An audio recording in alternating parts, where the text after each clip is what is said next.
आप अपने घर के चारों ओर देखेंगे तो आपको ऐसे कई उपकरण दिखाई देंगे जिनमें इलेक्ट्रिक मोटर लगे हैं, जैसे कि बच्चों के खेलने के खिलौने, table fan, toothbrush, hair dryer और इलेक्ट्रिक कटिंग चाकू। आप इसे चालू करते हैं और किसी तरह ये काम करने लगता है, पर ऐसा कैसे? इस वीडियो में हम इलेक्ट्रिसिटी और मैग्नेट यानी कि चुंबक की बेसिक बातें कवर करेंगे और फिर मोटर कैसे काम करता है यह समझने के लिए इन सभी को एक साथ रखेंगे। आइए सर्किट से शुरू करते हैं। हमारे पास एक बैटरी है, कुछ वायर है और एक ऐसा उपकरण है जो बिजली का उपयोग कर सकता है, जैसे कि एक लाइट बल्ब।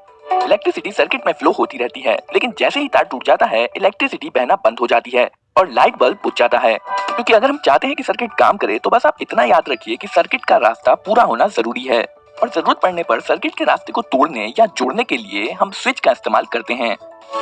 तार से बिजली बह रही है, इसे कन्वेंशनल फ्लो कहा जाता है। अगर हम बैटरी को बाहर निकालते हैं और उसे पलट देते हैं तो करंट दूसरी तरफ से बहने लगेगा। हालांकि लाइट बल्ब अभी भी काम करेगा, लेकिन कुछ डिवाइस ऐसे भी हैं जो करंट के प्रवाह के आधार पर अलग तरह से काम करेंगे। ये थे सर्किट के कुछ बेसिक प्रिंसिपल। अब हम आते हैं मैग्नेट पर। इसमें एक नॉर्थ पोल और एक साउथ पोल है और यह मैग्नेटिक मेटल्स को खींचता है, जैसे कि ये पेपर क्लिप। यदि आप दूसरे मैग्नेट को इसकी तरफ लाएंगे तो विपरीत पोल अट्रैक्ट होंगे और सेम पोल रिपेल होंगे। जरूरी नहीं कि मैग्नेट इसी शेप का हो। उदाहरण के लिए कुछ मैग्नेट ज्यादा फ्लैट हो सकते हैं, जैसे कि ये मैग्नेट। इन मैग्नेट्स को परमानेंट मैग्नेट्स कहा जाता है, क्योंकि यह मैग्नेट्स हमेशा काम करते हैं। आप इन्हें बंद या चालू नहीं कर सकते। यह कई छोटे छोटे मैग्नेटिक डोमेन से बना होता है जो एक ही दिशा में रहते हैं।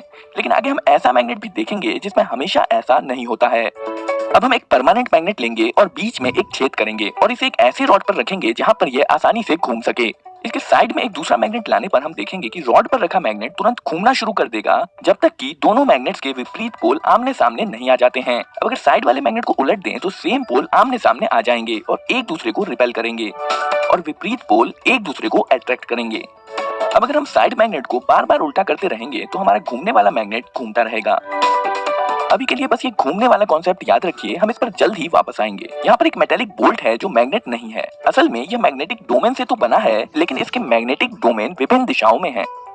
चलिए अब इस बोल्ट पर तार को कई बार लपेटते हैं और एक सर्किट बनाते हैं। तारों के माध्यम से बहने वाला करंट मैग्नेटिक डोमेन्स को लाइन अप कर देता है। इसका मतलब है कि हमने अभी एक मैग्नेट, या ज्यादा स्पष्ट तरीके से कहें तो एक इलेक्ट्रोमैग्नेट बनाया है। यह वैसे ही काम करता है जैसे कि एक परमानेंट मैग्नेट। यह लोहे के टुकड़े को उठा सकता है और इसमें एक नॉर्थ और एक साउथ पोल होता है जो दूसरे मैग्नेट को अट्रैक्ट या रिपेल करेगा। लेकिन इलेक्ट्रोमैग्नेट इस मायने में खास है कि इसे लाइट बल्ब की तरह चालू या बंद किया जा सकता है, जबकि परमानेंट मैग्नेट के साथ ऐसा नहीं किया जा सकता है। अब अगर हम बैटरी को पलट दें तो इलेक्ट्रिक करंट जो पहले इस तरफ से बह रहा था वो दूसरी तरफ से बहने लगेगा। इससे मैग्नेट के पोल्स बदल जाएंगे, नॉर्थ साउथ हो जाएगा और साउथ नॉर्थ हो जाएगा। इसे इलेक्ट्रोमैग्नेट की पोलैरिटी का बदलना कहते हैं। पर ऐसा करने का ज्यादा आसान तरीका बैटरी को पलटने की बजाय केवल तारों को पलटना है। आइए हम अपने घूमने वाले मैग्नेट पर वापस आते हैं।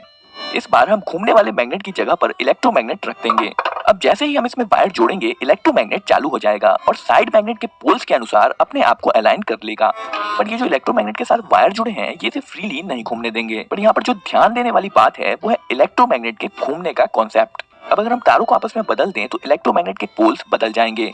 सेम पोल रिपेल करेंगे और विपरीत पोल अट्रैक्ट करेंगे, जिसके कारण इलेक्ट्रोमैग्नेट घूम जाएगा। तारों को फिर से बदल दीजिए और इलेक्ट्रोमैग्नेट की पोलैरिटी फिर से बदल जाएगी और एक बार फिर सेम पोल रिपेल करेंगे और विपरीत पोल अट्रैक्ट करेंगे और इलेक्ट्रोमैग्नेट फिर से घूम जाएगा। यदि हम इसी प्रकार पोलैरिटी बदलते जाएं तो इलेक्ट्रोमैग्नेट लगातार घूमता रहेगा।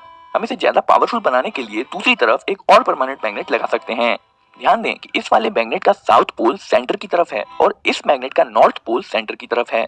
इस प्रकार साइड में लगे हुए मैग्नेट्स के तालमेल से बीच वाला मैग्नेट घूमता रहता है। यहाँ पर जो हमने देखा वह इलेक्ट्रिक मोटर का बहुत ही साधारण रूप है। इसे उपयोगी बनाने के लिए हमें इसमें कुछ सुधार करने होंगे। तो साइड मैग्नेट्स को हटाकर ज्यादा पावरफुल कर्व्ड मैग्नेट्स लगाए जा सकते हैं और वायर लपेटे हुए बोल्ट की बजाय हम मेटल लूप का इस्तेमाल करेंगे, जिसे आर्मेचर कहते हैं। वायर जोड़िए और हमारा सर्किट कंप्लीट है। इस बार आप इलेक्ट्रोमैग्नेट को फ्लैट मान सकते हैं, जिसका साउथ पोल ऊपर की तरफ है और नॉर्थ पोल नीचे की तरफ। अब आर्मेचर तब तक घूमेगा जब तक कि विपरीत पोल एक दूसरे के सामने नहीं आ जाते हैं। हम चाहे तो पहले की तरह ही वायर के छोरों को बदलकर इलेक्ट्रोमैग्नेट्स का घूमना जारी रख सकते हैं, लेकिन यहाँ बैठकर इस वायर को स्विच करते रहना बेहद मुश्किल काम है। और इस मुश्किल काम को आसान बनाने के लिए हमें आर्मेचर में कुछ जोड़ने की जरूरत है, जिसे कम्यूटेटर कहा जाता है। यह एक रिंग है जिसमें दो गैप्स हैं और ये आर्मेचर के साथ घूमेगा। इसमें सर्किट कनेक्ट करने के लिए इसके साइड में दो ब्रशेस जोड़े जाते हैं। जब कम्यूटेटर घूमता है तब यह ब्रशेस इस पर स्लाइड करते हैं। हमेशा कांटेक्ट बना रहे इसके लिए स्प्रिंग्स का उपयोग किया जाता है। करंट वायर से ब्रश, ब्रश से कम्यूटेटर रिंग, कम्यूटेटर रिंग से आर्मेचर और फिर आर्मेचर से कम्यूटेटर रिंग और ब्रश के माध्यम से वापस वायर में फ्लो हो जाता है। अब जब इलेक्ट्रोमैग्नेट घूमेगा तो आर्मेचर और कम्यूटेटर रिंग भी घूमेंगे। इस बार इलेक्ट्रोमैग्नेट जब लगभग इतना घूम लेगा तब ब्रशेस कम्यूटेटर रिंग के दूसरी तरफ स्विच कर लेंगे। याद रखिए 2 ब्रशेस हैं और यह चीज दोनों तरफ होगी। कॉन्टैक्ट स्विच होने से पहले करंट इस तरह से फ्लो हो रहा था, पर जब ब्रशेस साइड स्विच कर लेंगे तब करंट इस तरह से फ्लो होने लगेगा। और जब करंट की डायरेक्शन बदल जाएगी तो इलेक्ट्रोमैग्नेट की पोलैरिटी भी बदल जाएगी और आर्मेचर घूमता रहेगा। असल में कम्यूटेटर रिंग यहाँ पर वही काम कर रहा है जो पहले हम वायर बदल कर रहे थे, पर इस बार यह सब कुछ अपने आप ही कर ले रहा है। जब तक यह बैटरी से जुड़ा हुआ है तब तक यह इसी प्रकार घूमता रहेगा। बैटरी डिस्कनेक्ट कर देने पर इलेक्ट्रोमैग्नेट भी नहीं रहेगा और घूमना भी बंद हो जाएगा। अभी तक हमने आर्मेचर पर बस एक लूप का इस्तेमाल किया है। इसमें मोटर की स्पीड इरेगुलर होती है और इसके अलावा जब ब्रशेस कम्यूटेटर रिंग के टुकड़ों के बीचों बीच होगा तब इस स्थिति में मोटर रुक भी सकता है। इस मुसीबत से बचने के लिए यहाँ पर हम कम्यूटेटर रिंग को और 2 भागों में बांटकर और एक लूप जोड़ सकते हैं। शुरुआत में बुशेस इन 2 कम्यूटेटर के टुकड़ों के कांटेक्ट में होते हैं जो इस इलेक्ट्रोमैग्नेट को ऑन कर देते हैं, जिसके कारण यह घूमना शुरू कर देता है।